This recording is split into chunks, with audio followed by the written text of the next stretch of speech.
مزیت رقابتی یکی از عوامل کلیدی در موفقیت برندسازی و بازاریابی که این مزیت باعث میشه از سایرین رقبا برجسته بشید و مشتریان به شما اعتماد بیشتری داشته باشند. در دنیای امروزه داشتن مزیت رقابتی میتونه باعث شکست یا پیشرفت یک برند یا شرکت باشه. توی یکی از ویدیوهای تبلیغاتی شرکت آنر این برند تصمیم میگیره که از مزیت رقابتیش نسبت به رقیبش اپل استفاده کنه. توی این ویدیو ما میبینیم که یک سری چاقو از سقف میافتن روی گوشی آنر در مقایسه با گوشی اپل از مقاومت بیشتری در برابر ضربه برخورداره. چاقوهای پرتاب شده از بالا روی صفحه گوشی آنر هیچ خراش یا شکستگی ایجاد نمیکنن. اما همین آزمایش روی آیفون باعث شکستن و آسیب دیدگی صفحه نمایش میشه. این ویدیو به خوبی نشون میده یکی از مواردش کیفیت ساخت هستش که برند آنر اومده از مواد اولیه بهتر، کیفیت ساخت بهتر، خیلی بهتر و دقیق‌تر به مخاطب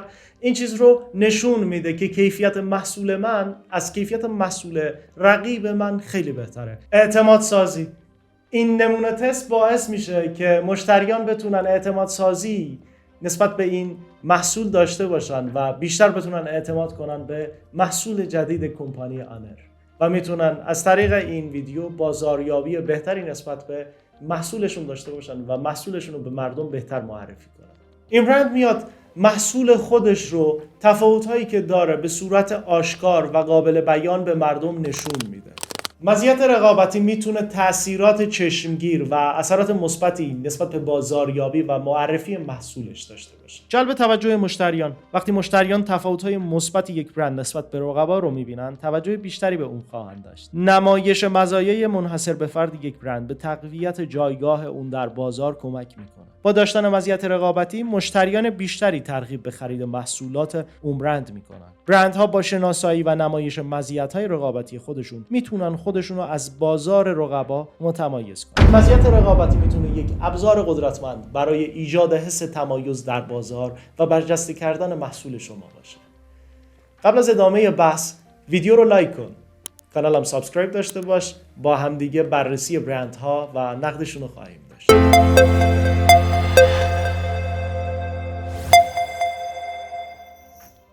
ایجاد لحظات رقابتی. بسیاری از برندها هستن خودشون لحظات رقابتی رو ایجاد میکنن و این لحظات رقابتی میتونه برای برند منفی باشه و بازخورد مثبتی نداشته باشه. مثل اقدام آخر اپل که در مورد پلتفرم‌های موزیک یه سری ویدیو پخش کرد که برای این کمپانی ضرر و زیانهایی داشت و باعث شد که این کمپانی بیاد معذرت خواهی کنه. با هم دیگه در این مورد بیشتر حرف میزنیم.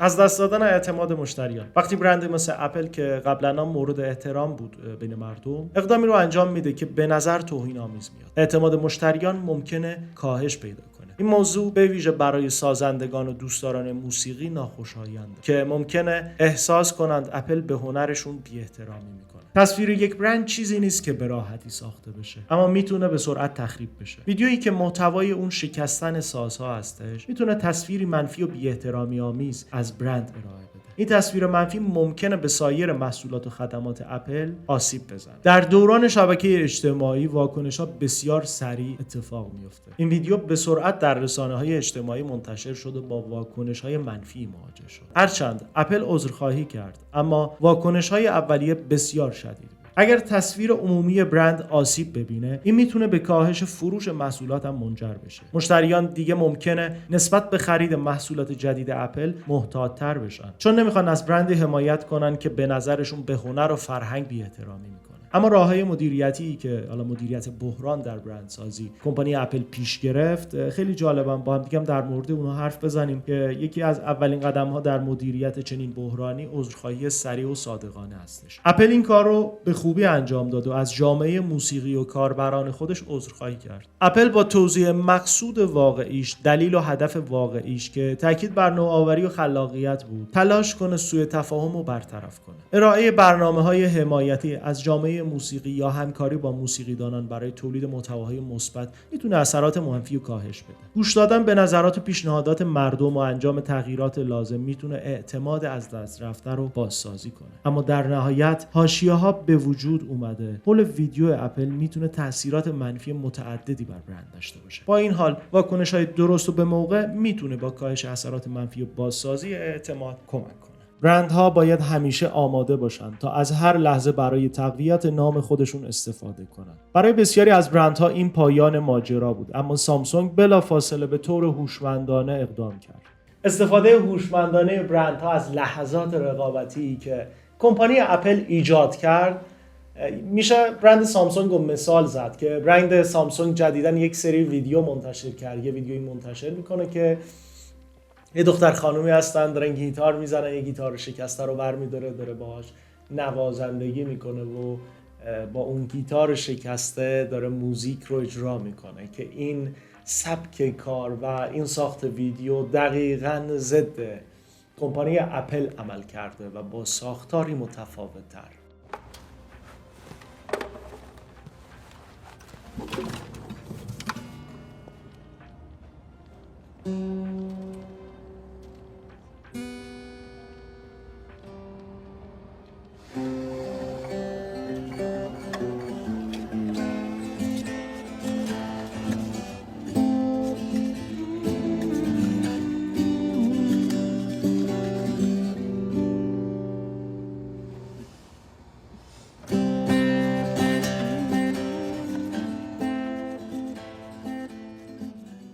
این حرکت نه تنها پاسخ سریع و مناسبی به اشتباه اپل بود، بلکه تصویری مثبت از سامسونگ در ذهن مخاطبان ایجاد کرد. این رویداد نشون میده که چطور برندها میتونن از لحظات و مزیت‌های رقابتی به طور هوشمندانه استفاده کنند. در بازارهای رقابتی استفاده سریع و هوشمندانه از اشتباهات رقبا نه تنها میتونه به بهبود تصویر برند کمک کنه، بلکه باعث افزایش احساس وفاداری مشتریان هم میشه. به عنوان یک برند همیشه باید آماده باشین تا از لحظات رقابتی رقباتون بهره ببرید. اشتباهات رقبا فرصتی طلایی برای شما هستش که نه تنها اشتباهات اونا رو نشون میده، بلکه ارزش و مزیت خودش رو به مخاطبشون نشون میدن. یه سری نکاتی هستش که در رقابت مهمه. یکی واکنش سریع هستش. باید تیم خودتون رو آماده داشته باشین تا به سرعت به اتفاقات بازار واکنش نشون بدین. خلاقیت در پاسخگویی. پاسخگویی شما باید خلاقانه و با ارزش‌های برندتون همخوانی داشته باشه. تقویت ارزش برند. در هر اقدام باید ارزش‌های اصلی و هویت برندتون رو به مخاطبان نشون بدید. احترام به مخاطب. همواره به مخاطبان و احساسات اونا احترام بذارید تا حس وفاداری اونا بیشتر بشه.